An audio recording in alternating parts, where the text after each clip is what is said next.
Think you stepped into Jurassic Park? Guess again. This is London, Ontario, where we've created an epic dinosaur dig pit where kids can uncover fossils and become real-life explorers. How'd you do this? I'll show you. I'm Sean, and he's Patrick. Our parents started this 40 years ago, and now we build everything from luxury pools to zoo habitats.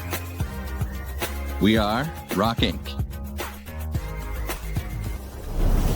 So I'm doing a rock that I've never done before, so a little bit of risky for me. Today, we're taking you to the Alberta Badlands, where over 40 species of dinosaur fossils have been discovered. Though I can't wait to get started, there is a slight problem. We never, not even once, have even tried to replicate this style of rock before. But when it comes to rock, there's nothing we can't do here at Rockscapes of Canada. Big or small, we welcome any challenge. Let's begin. As for all of our projects, it all begins with our frame. After hand-bending 4,000 linear feet of rebar, we apply 2.5 gauge galvanized lath to our structure to ensure that our material has something to stick to. So now with that out of the way, we're now ready to move on to our next stage, the fiber coat. One of our coolest secrets, polymesh. We actually make this fiber ourselves, cutting it from polypropylene that we embed in our panels and fiber coat system. Comes on rolls, it goes through here, we chop it up into tiny little pieces.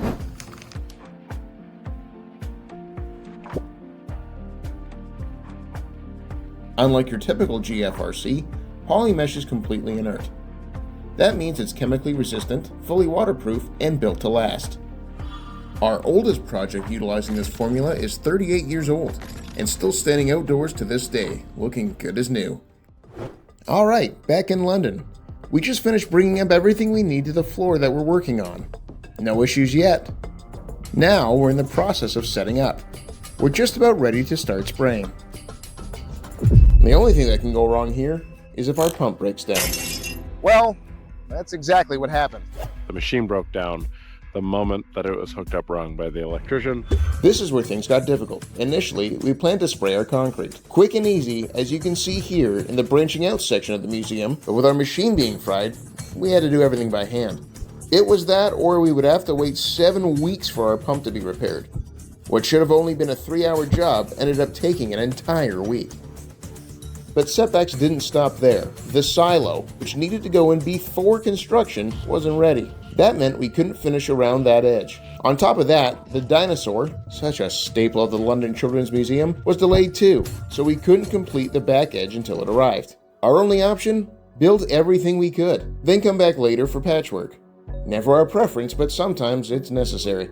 We hand applied all that fiber coat, making sure that we worked around the dinosaur bone itself. A little bit high stress because this piece is older than I am and meant a lot to the Children's Museum.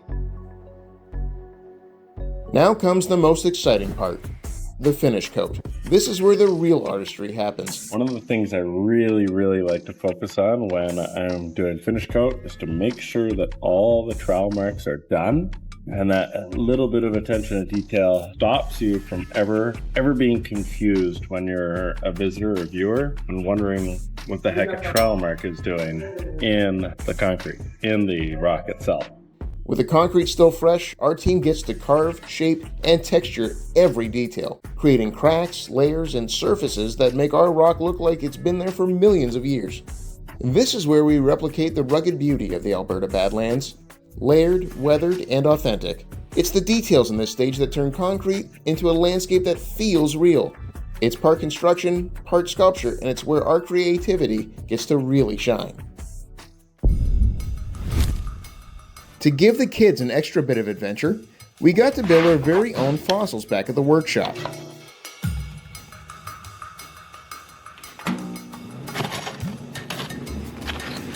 We've reconstructed the bones of the Albertosaurus, the tail, the rib cage, the leg bone, and of course, the skull.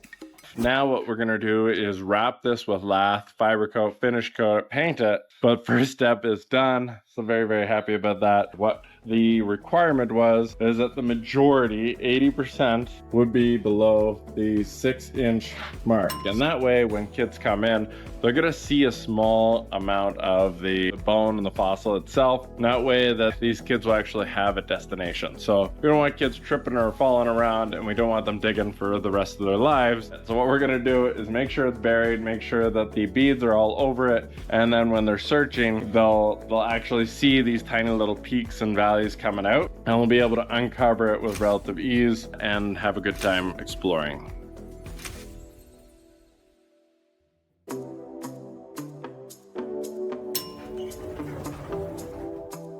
One of the coolest parts of this whole thing is that the museum actually gave us all these precious stones and petrified wood and little fun elements like this domino set that we've been able to put in shells.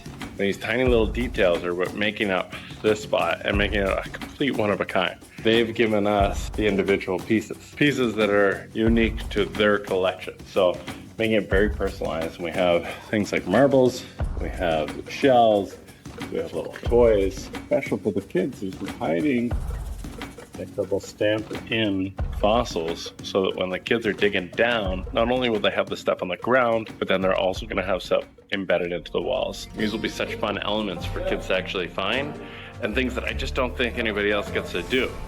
The dinosaur area was such a popular location at the original museum, and we really wanted to reflect that in our build. We didn't just want to display the prehistoric era, but the history of the London Children's Museum as well. So far, so good, but we're not finished yet. Next up, painting, where we'll be bringing in our very talented artist, Sylvia. Okay, so we have the Dinosaur Dig Pit ready to be painted. Done an outrageous number of protection for all of the shells. That's a fun look. I almost want to keep it blue.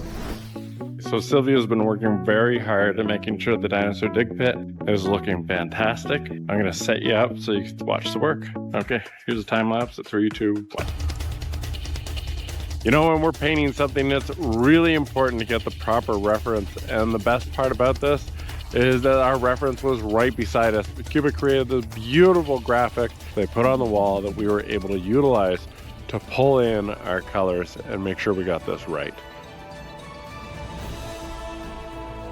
I am so happy with the end result of this, and I cannot wait for my child and all the other children of the area to play in the Dino Dig Pit. If you've ever been to the Children's Museum, comment below what your favorite part of exploring the Children's Museum has been. Where would you like to see us go next? Comment down below. Don't forget to like and subscribe.